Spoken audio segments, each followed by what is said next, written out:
네, 우리 시간 사도신경하심으로 우리의 신앙을 고백하도록 하겠습니다. 나는 전능하신 아버지 하나님, 천지의 창조주를 믿습니다. 나는 그의 유일하신 아들, 우리 주 예수 그리스도를 믿습니다. 그는 성령으로 잉태되어 동정녀 마리아에게서 나시고 본디오 빌라도에게 고난을 받아 십자가에 못 박혀 죽으시고 장사된 지 사흘 만에 죽은 자 가운데서 다시 살아나셨으며 하늘에 오르시어 전능하신 아버지 하나님 우편에 앉아 계시다가 거기로부터 살아있는 자와 죽은 자를 심판하러 오십니다. 나는 성령을 믿으며 거룩한 공교회와 성도의 교제와 죄를 용서받는 것과 몸의 부활과 영생을 믿습니다. 아멘.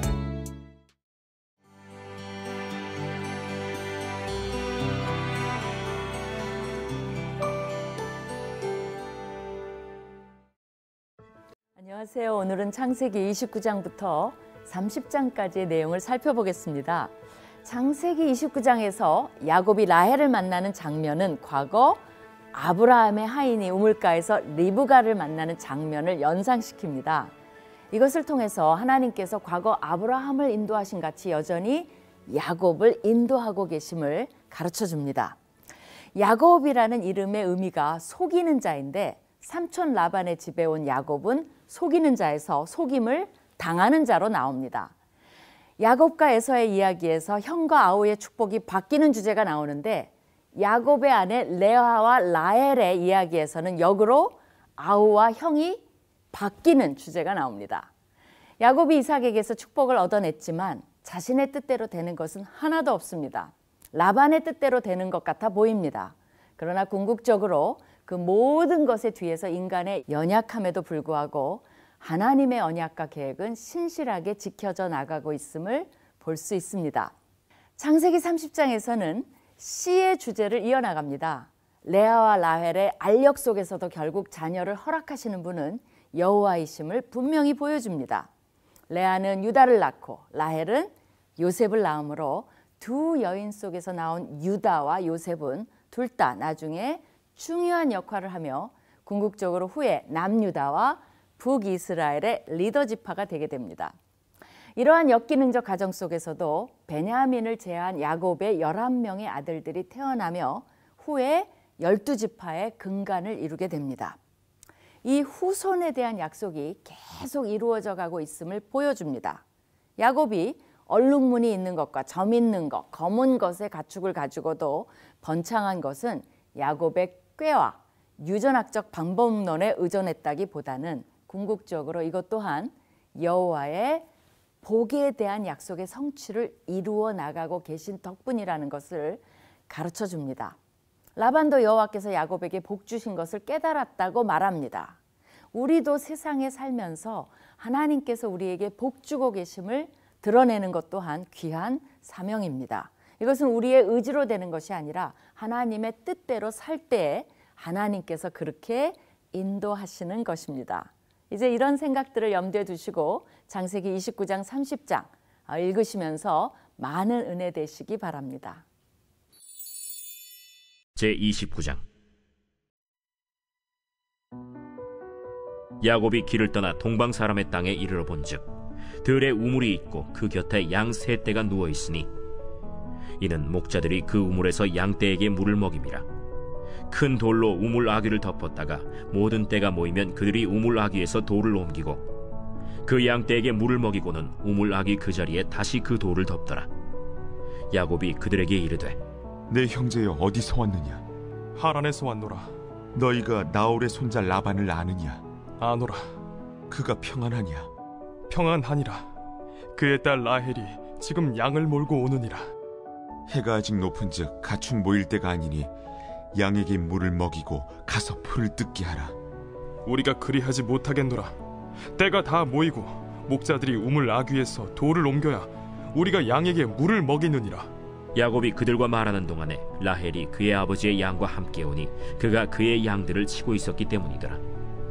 야곱이 그의 외삼촌 라반의 딸 라헬과 그의 외삼촌의 양을 보고 나아가 우물 아귀에서 돌을 옮기고 외삼촌 라반의 양떼에게 물을 먹이고 그가 라헬에게 입맞추고 소리내어 울며 그에게 자기가 그의 아버지의 생질이요 리브가의 아들됨을 말하였더니 라헬이 달려가서 그 아버지에게 알림해 라반이 그의 생질 야곱의 소식을 듣고 달려와서 그를 영접하여 안고 입맞추며 자기 집으로 인도하여 드리니 야곱이 자기의 모든 일을 라반에게 말하매 라반이 이르되 너는 참으로 내 혈육이로다. 야곱이 한 달을 그와 함께 거주하더니 라반이 야곱에게 이르되 내가 비록 내 생질이나 어찌 그저 내 일을 하겠느냐. 내 품삯을 어떻게 할지 내게 말하라. 라반에게 두 딸이 있으니 언니의 이름은 레아요 아우의 이름은 라헬이라. 레아는 시력이 약하고 라헬은 곱고 아리따우니 야곱이 라헬을 더 사랑함으로 대답하되 내가 외삼촌의 작은 딸 라헬을 위하여 외삼촌에게 7년을 섬기리이다. 그를 내게 주는 것이 타인에게 주는 것보다 나으니 나와 함께 있으라. 야곱이 라헬을 위하여 7년 동안 라반을 섬겼으나 그를 사랑하는 까닭에 7년을 며칠같이 여겼더라. 야곱이 라반에게 이르되 내 기한이 찼으니 내 아내를 내게 주소서. 내가 그에게 들어가겠나이다. 라반이 그곳 사람을 다 모아 잔치하고 저녁에 그의 딸 레아를 야곱에게로 데려가매 야곱이 그에게로 들어가니라. 라반이 또 그의 여종 실바를 그의 딸 레아에게 시녀로 주었더라. 야곱이 아침에 보니 레아라. 라반에게 이르되 외삼촌이 어찌하여 내게 이같이 행하셨나이까? 내가 라헬을 위하여 외삼촌을 섬기지 아니하였나이까? 외삼촌이 나를 속이심은 어찌 됨이니이까? 언니보다 아우를 먼저 주는 것은 우리 지방에서 하지 아니하는 바이라. 이를 위하여 7일을 채우라. 우리가 그도 내게 주리니 내가 또 나를 7년 동안 섬길지니라. 야곱이 그대로 하여 그 7일을 채우매 라반이 딸 라헬도 그에게 아내로 주고 라반이 또 그의 여종 빌하를 그의 딸 라헬에게 주어 시녀가 되게 하매 야곱이 또한 라헬에게로 들어갔고 그가 레아보다 라헬을 더 사랑하여 다시 7년 동안 라반을 섬겼더라. 여호와께서 레아가 사랑받지 못함을 보시고 그의 태를 여셨으나 라헬은 자녀가 없었더라. 레아가 임신하여 아들을 낳고 그 이름을 르우벤이라 하여 여호와께서 나의 괴로움을 돌보셨으니 이제는 내 남편이 나를 사랑하리로다. 그가 다시 임신하여 아들을 낳고 여호와께서 내가 사랑받지 못함을 들으셨으므로 내게 이 아들도 주셨도다 하고 그의 이름을 시므온이라 하였으며 그가 또 임신하여 아들을 낳고 내가 그에게 새 아들을 낳았으니 내 남편이 지금부터 나와 연합하리로다. 그의 이름을 레위라 하였으며 그가 또 임신하여 아들을 낳고 이르되 내가 이제는 여호와를 찬송하리로다. 이로 말미암아 그가 그의 이름을 유다라 하였고 그의 출산이 멈추었더라.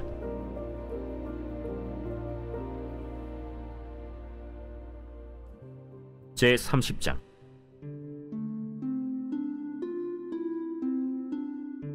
라헬이 자기가 야곱에게서 아들을 낳지 못함을 보고 그의 언니를 시기하여 야곱에게 이르되 내게 자식을 낳게 하라. 그렇지 아니하면 내가 죽겠노라. 야곱이 라헬에게 성을 내어 그대를 임신하지 못하게 하시는 이는 하나님이시니 내가 하나님을 대신하겠느냐? 내 여종 비라에게로 들어가라. 그가 아들을 낳아 내 무릎에 두리니 그러면 나도 그로 말미암아 자식을 얻겠노라. 하고 그의 시녀 빌하를 남편에게 아내로 주매 야곱이 그에게로 들어갔더니 빌하가 임신하여 야곱에게 아들을 낳은지라. 라헬이 이르되 하나님이 내 억울함을 푸시려고 내 호소를 들으사 내게 아들을 주셨다. 하고 이로 말미암아 그의 이름을 단이라 하였으며 라헬의 시녀 빌하가 다시 임신하여 둘째 아들을 야곱에게 낳음에 라헬이 이르되 내가 언니와 크게 경쟁하여 이겼다. 하고 그의 이름을 납달리라 하였더라. 레아가 자기의 출산이 멈춤을 보고 그의 시녀 실바를 데려다가 야곱에게 주어 아내로 삼게 하였더니 레아의 시녀 실바가 야곱에게서 아들을 낳음에 레아가 이르되 복되도다 하고 그의 이름을 가시라 하였으며 레아의 시녀 실바가 둘째 아들을 야곱에게 낳음에 기쁘도다. 모든 딸들이 나를 기쁜 자라 하리로다. 하고 그의 이름을 아셀이라 하였더라. 밀 거둘 때 르우벤이 나가서 들에서 합 한 채를 얻어 그의 어머니 레아에게 드렸더니 라헬이 레아에게 이르되 언니의 아들의 합 한 채를 청구하노라. 내가 내 남편을 빼앗은 것이 작은 일이냐? 그런데 내가 내 아들의 합 한 채도 빼앗고자 하느냐? 그러면 언니의 아들의 합한 채 대신에 오늘 밤에 내 남편이 언니와 동침하리라. 저물 때 야곱이 들에서 돌아오매 레아가 나와서 그를 영접하며 이르되 내게로 들어오라. 내가 내 아들의 합한 채로 당신을 산노라. 그 밤에 야곱이 그와 동침하였더라. 하나님이 레아의 소원을 들으셨으므로 그가 임신하여 5째 아들을 야곱에게 낳은지라. 내가 내 시녀를 내 남편에게 주었으므로 하나님이 내게 그 값을 주셨다 하고 그의 이름을 이사가리라 하였으며 레아가 다시 임신하여 6째 아들을 야곱에게 낳은지라. 하나님이 내게 후한 선물을 주시도다. 내가 남편에게 6 아들을 낳았으니 이제는 그가 나와 함께 살리라 하고 그의 이름을 스불론이라 하였으며 그 후에 그가 딸을 낳고 그의 이름을 디나라 하였더라. 하나님이 라헬을 생각하신지라 하나님이 그의 소원을 들으시고 그의 태를 여셨으므로 그가 임신하여 아들을 낳고 이르되 하나님이 내 부끄러움을 씻으셨다. 하고 그 이름을 요셉이라 하니 여호와는 다시 다른 아들을 내게 더하시기를 원하노라. 라헬이 요셉을 낳았을 때 야곱이 라반에게 이르되 나를 보내어 내 고향 나의 땅으로 가게 하시되 내가 외삼촌에게서 일하고 얻은 처자를 내게 주시어 나로 가게 하소서. 내가 외삼촌에게 한 일은 외삼촌이 아시나이다. 라반이 그에게 이르되 여호와께서 너로 말미암아 내게 복 주신 줄 내가 깨달았노니 내가 나를 사랑스럽게 여기거든 그대로 있으라. 내 품삯을 정하라. 내가 그것을 주리라. 내가 어떻게 외삼촌을 섬겼는지 어떻게 외삼촌의 가축을 쳤는지 외삼촌이 아시나이다. 내가 오기 전에는 외삼촌의 소유가 적더니 번성하여 때를 이루었으니 내 발이 이르는 곳마다 여호와께서 외삼촌에게 복을 주셨나이다. 그러나 나는 언제나 내 집을 세우리이까. 내가 무엇으로 내게 주랴? 외삼촌께서 내게 아무것도 주시지 않아도 나를 위하여 이 일을 행하시면 내가 다시 외삼촌의 양떼를 먹이고 지키리이다. 오늘 내가 외삼촌의 양떼에 두루 다니며 그 양 중에 아롱진 것과 점 있는 것과 검은 것을 가려내며 또 염소 중에 점 있는 것과 아롱진 것을 가려내리니 이 같은 것이 내 품삯이 되리이다. 후일에 외삼촌께서 오셔서 내 품삯을 조사하실 때 나의 의의가 내 대답이 되리이다.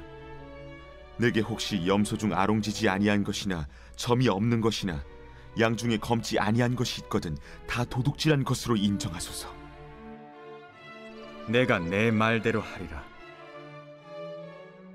그날에 그가 순염소 중 얼룩무늬 있는 것과 점 있는 것을 가리고 암염소 중 흰 바탕에 아롱진 것과 점 있는 것을 가리고 양 중에 검은 것들을 가려 자기 아들들의 손에 맡기고 자기와 야곱의 사이를 사흘 길이 뜨게 하였고 야곱은 라반의 남은 양떼를 치니라. 야곱이 버드나무와 살구나무와 신풍나무의 푸른 가지를 가져다가 그것들의 껍질을 벗겨 흰 무늬를 내고 그 껍질 벗긴 가지를 양떼가 와서 먹는 개천의 물구유에 세워 양떼를 향하게 하매 그때가 물을 먹으러 올 때에 새끼를 베니 가지 앞에서 새끼를 뱀으로 얼룩얼룩한 것과 점이 있고 아롱진 것을 낳은지라. 야곱이 새끼 양을 구분하고 그 얼룩무늬와 검은빛 있는 것을 라반의 양과 서로 마주보게 하며 자기 양을 따로 두어 라반의 양과 섞이지 않게 하며 튼튼한 양이 새끼 뵐 때에는 야곱이 개천에다가 양떼의 눈앞에 그 가지를 두어 양이 그 가지 곁에서 새끼를 베게 하고 약한 양이면 그 가지를 두지 아니하니 그렇게 함으로 약한 것은 라반의 것이 되고 튼튼한 것은 야곱의 것이 된지라. 이에 그 사람이 매우 번창하여 양떼와 노비와 낙타와 나귀가 많았더라.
계시의 말씀으로 우리의 삶을 인도하시는 하나님 아버지, 저와 자녀가 주의 말씀을 사모하게 하옵소서.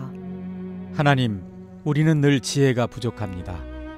목자 없는 양같이 갈 바를 알지 못할 때가 많습니다. 고통과 시련의 골짜기를 지나고 나서야 어렴풋이 주의 뜻을 가늠하게 될 때도 많습니다. 주님, 갈급한 영혼에 주의 말씀을 채워 주옵소서. 말씀을 사모하게 하시고 말씀을 통해 주의 뜻을 깨닫게 하옵소서. 말씀 앞에 겸손하며 말씀이 내 삶을 인도하게 하시고 어떤 형편과 처지에서도 평강과 감사가 넘치게 하옵소서. 하나님 아버지, 우리 가정과 자녀에게 말씀이 늘 넘치기를 원합니다. 성경을 읽고 묵상하고 나누는 일에 열심을 내게 하옵소서. 부모된 제가 먼저 정한 시간에 습관을 따라 성경 말씀을 읽는 모습을 보이겠습니다. 말씀을 함께 나누는 가정 예배와 묵상의 시간이 회복되게 하옵소서. 분주한 일상으로, 나약한 의지로, 자녀의 학업으로, 여러 가지 세상적인 번민과 핑계로 인해 가정에서 말씀을 상고하는 일이 뒷전이 되지 않도록 나약한 우리의 믿음을 지켜주옵소서. 고넬료의 가정처럼 한 사람도 빠짐없이 온 가족이 한 마음으로 말씀을 사모하게 하옵시고, 말씀을 사모하며 경건한 전통을 세울 때에 디모데처럼 신앙의 명문 가문으로 인정받게 하옵소서. 자녀가 말씀 안에서 자라감으로 신앙의 거장이 되게 하옵소서. 인생의 문제를 풀어갈 때에 그들의 입술에서 고백하는 성경 말씀으로 답을 찾게 하옵소서. 주의 말씀이 자녀의 앞길을 인도하는 등불이 되는 은총을 주옵소서. 자녀가 살아 역사하시는 말씀의 능력과 기쁨을 매일의 삶 속에서 누림으로 하나님의 살아계심을 증거하며 살게 하옵소서. 말씀과 기도가 악하고 음란한 세대를 살아가는 자녀의 가장 강력한 삶의 무기가 되게 하옵소서.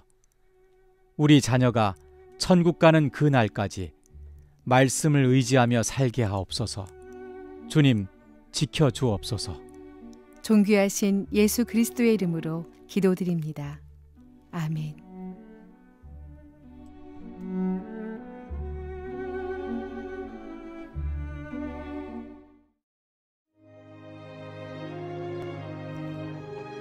하늘에 계신 우리 아버지, 아버지의 이름을 거룩하게 하시며 아버지의 나라가 오게 하시며 아버지의 뜻이 하늘에서와 같이 땅에서도 이루어지게 하소서.